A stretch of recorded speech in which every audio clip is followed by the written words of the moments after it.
ఓం నమో వెంకటేశాయ. నమశివాయ.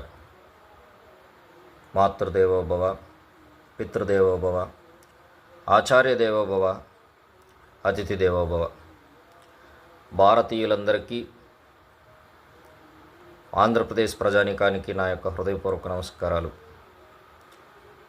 నేను మీ గొడ్డిండ్ల వెంకటేశ్వర్లు, అడ్వకేట్, తిరుపతి నందు నివసిస్తున్నాను. తిరుపతిలో ఓటు హక్కు నాకు కలిగి ఉన్నాను.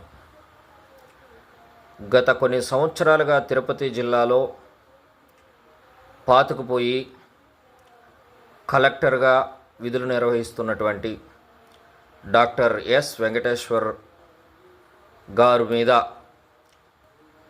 ఆయన ఇక్కడ విధులు నిర్వహించడంతో పాటు రాజకీయ నాయకులతో కలిసి వ్యాపారం చేస్తున్నాడని, వ్యాపార రంగాల్లో షేర్ ఉందని నా దృష్టికి వచ్చినప్పటికీ నేను ఖండించాను. కానీ నేను ఆ ఆరోపణలు ఖండించిన తర్వాత వీరిని పరిశీలించాను.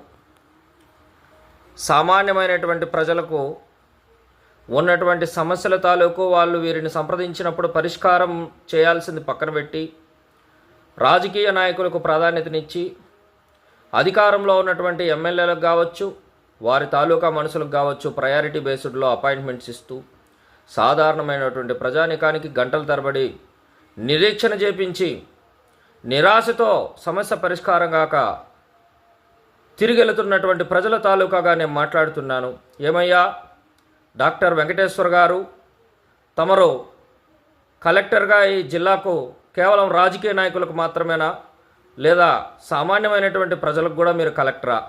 ఒక్కసారి తమరు ఆలోచించండి. ఈ వీడియో ద్వారా నేను మిమ్మల్ని, భారతదేశ ప్రభుత్వాన్ని, ఆంధ్రప్రదేశ్ ప్రభుత్వాన్ని విన్నవించుకుంటున్నాను. దయచేసి సామాన్యులకు పెద్దపీట వేయండి. సామాన్యులందరూ ఓటేస్తేనే వాళ్ళు అధికారంలోకి వచ్చారు, వాళ్ళు ఎమ్మెల్యేలుగా, మినిస్టర్లుగా పేరు చెప్పుకుంటున్నారు. కానీ వారి పదవులకు కారణమైనటువంటి సామాన్యమైనటువంటి ప్రజల తాలూకు సమస్యలకు పరిష్కారం లేకుండా పోవడం విచారకరం. దయచేసి ఇంకనైనా మీరు మేల్కోండి. లేదా మీ మీద తక్షణం సమగ్రమైనటువంటి విచారణ జరిపించాలనేటువంటి సంకల్పంతో మేము హైకోర్టును, సుప్రీంకోర్టును కూడా ఆశ్రయించవలసి వస్తుంది. ఆ అవకాశం మీరు మాకు ఇవ్వరని చెప్పి ఈ వీడియో ద్వారా తమరికి తెలియజేస్తున్నాను. ఉదాహరణకు తీసుకుంటే, గతంలో నేనే స్వయంగా కొన్ని సమస్యలు పరిష్కారానికి ఆశ్రయించినప్పుడు ఇప్పటికీ పరిష్కారం కాలేదు. నిన్నటి